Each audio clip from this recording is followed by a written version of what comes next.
Yuan merasa terlahir dengan kutukan, di mana orang tuanya dibunuh dan dia pun diusir oleh penduduk.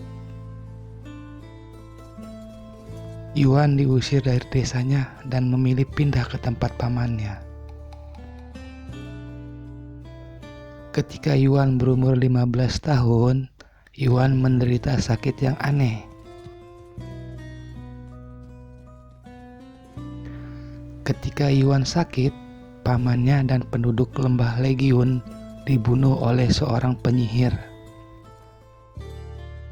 Setelah paman dan lainnya terbunuh, Yuan sembuh dari sakitnya. Yuan menemukan paman dan yang lainnya tidak ada di lembah. Yuan pun mencari keluar lembah. Yuan menemukan kuburan massal. Di kuburan itu dituliskan nama pamannya dan penduduk lembah. Yuan yang masih kecil terguncang dan menjadikan dia seorang pembunuh bayaran yang coba melawan takdir surga. Di umur 30 tahun, Yuan menjadi pembunuh bayaran yang mencoba melawan takdir surga.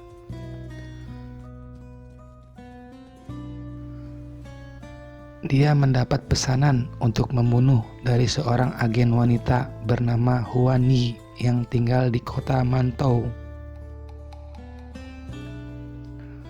Huan Yi wanita cantik yang baik kepada orang di sekitar. Karena kecantikan dan kebaikan Huan Yi, Yuan pun menyukainya. Tapi Yuan laki-laki introvert yang tidak berani mengutarakan perasaan kepada Huan Yi.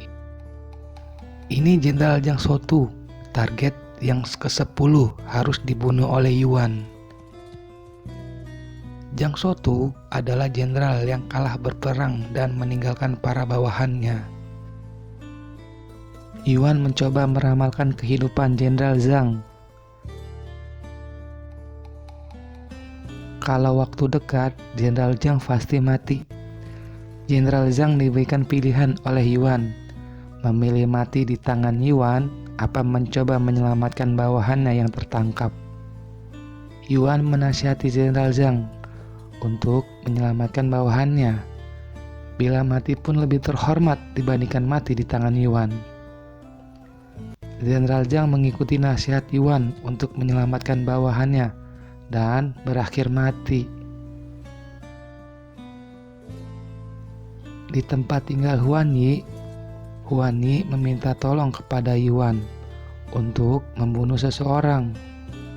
Yuan menolak membantu. Malam pun berlalu. Ketika terbangun, Yuan melihat Huan Yi pergi berkuda sambil membawa pedang.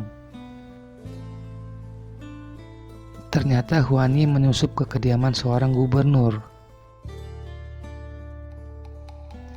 Ketika menyusup, Huan Yi tertangkap oleh Li Chongfeng.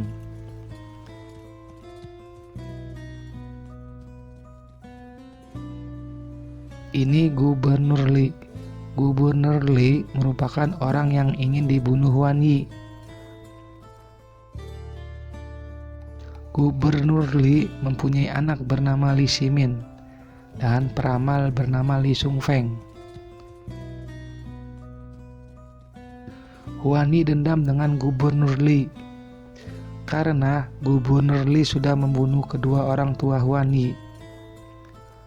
Huan Yi yang tertangkap hanya bisa pasrah menunggu hukuman yang diterima. Diam-diam, Yuan mengikuti Huan Yi. Ketika Huan Yi ingin dieksekusi, Yuan membantunya. Ketika ingin melarikan diri, mereka disergap Li Ximin dan Li Chongfeng. Yuan pun bertarung dengan Li Chongfeng. Dalam keadaan terjepit, Yuan menyuruh Huan Yi untuk kabur. Ketika bertarung dengan Yuan, Li Chongfeng melihat ilmu dari lembah Legiun. Ternyata Li Chungfeng mengenal masa kecil Yuan.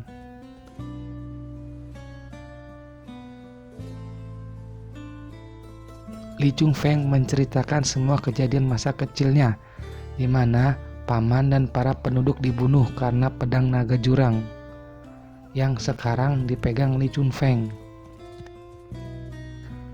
Li Chungfeng dan gurunya yang diamanatkan oleh pamannya untuk menjaga pedang dan memberikan pedang kepada yang telah diramalkan surga. Li Chungfeng memperlihatkan kepada Yuan beberapa lukisan. Lukisan itu dibuat oleh Yuan ketika sakit dan bermimpi. Lukisan yang dibuat Yuan adalah ramalan dari surga untuk seorang kaisar. Li Chungfeng memberitahukan siapa pembunuh pamannya Yuan. Huan Yi merasa Yuan dalam bahaya. Huan Yi menemui Yuan yang selama ini berbisnis dengannya. Huan Yi memberitahu keberadaan pedang jurang naga yang selama ini Yuan cari.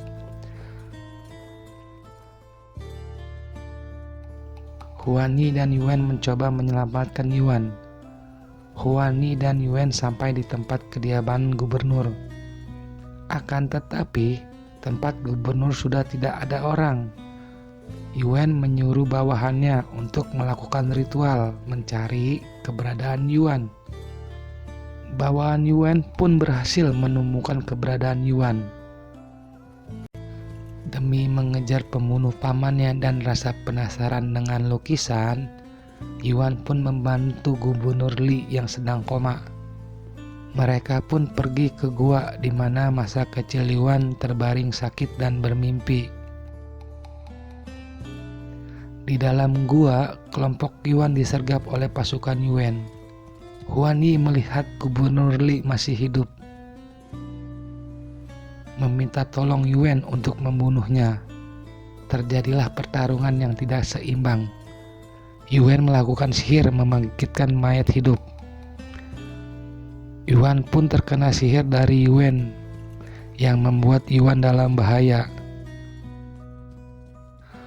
Huan Yi yang memiliki rasa kepada Yuan mencoba membantu Yuan. Akan tetapi, Huan Yi malah terbunuh oleh Yuan. Ketika melihat Yuan dan kelompoknya tidak berdaya, Yuan memanfaatkan situasi untuk membawa pergi pedang jurang naga. Setelah Yuan dan bawahannya pergi, Gubernur Li terbangun dari komanya. Akan tetapi, Yuan merasa kehilangan orang yang dia sayangi, yaitu Huan Yi. Dengan perasaan sedih, Yuan menerima takdir dari surga bahwa orang yang dia sayangi terbunuh oleh penyihir. Di kediaman Yuan, Yuan berbicara kepada ayahnya untuk mengambil alih kursi kaisar. Tetapi ayahnya Yuan menolak rencana dari Yuan. Yuan yang berambisi menjadi kaisar dengan tega membunuh ayah kandungnya. Yuan menemui kaisar di kamar pribadinya. Yuan memfitnah kaisar. Kaisar dituduh membunuh para bawahannya. Kaisar pun sudah tidak dipercaya bawahannya. Yuan menyuruh kaisar untuk mundur dari kursi kaisar dan meminum racun yang diberikan oleh Yuan. Setelah dipikirkan Yuan pun percaya yang diamanatkan oleh surga dari kecil yang tergambar di lukisannya. Yuan harus membantu Gubernur Li yang diramalkan menjadi kaisar. Karena baru menjadi kaisar, Yuan melakukan pesta perayaan menjadi kaisar di istana. Tiba-tiba Yuan datang ke tempat Yuan. Pertarungan pun terjadi.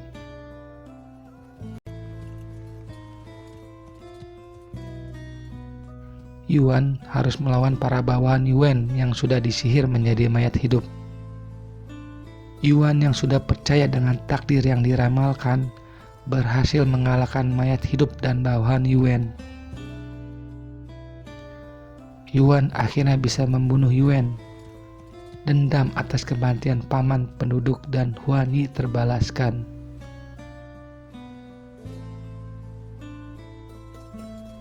apa yang telah diramalkan surga pun terjadi. Gubernur Li menjadi kaisar baru dan membuat negaranya aman dan damai. Kaisar Li meminta Yuan untuk selalu membantunya sampai keturunannya. Yuan pun memutuskan kembali ke lembah Legiun sendiri dan mendirikan kembali lembah Legiun. Sudah 200 tahun Yuan tinggal di lembah Legiun dan mengabdi kepada generasi Kaisar Li. Kedamaian negara pun tidak bertahan lama. Di Kekaisaran Li ada banyak pemberontakan, banyak yang ingin merebut kursi kaisar. Kaisar Li memberikan tugas kepada Yuan untuk mencari orang yang diramalkan surga untuk menerima pedang jurang naga dan mengemban menjadi kaisar yang baik. Yuan pun pergi mencari orang yang ditakdirkan surga untuk menerima pedang jurang naga dan menjadi kaisar.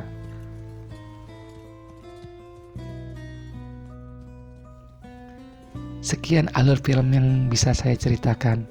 Kalau teman-teman suka dengan rangkuman saya, silakan di-subscribe dan like. Terima kasih waktu luangnya. Salam pecinta film.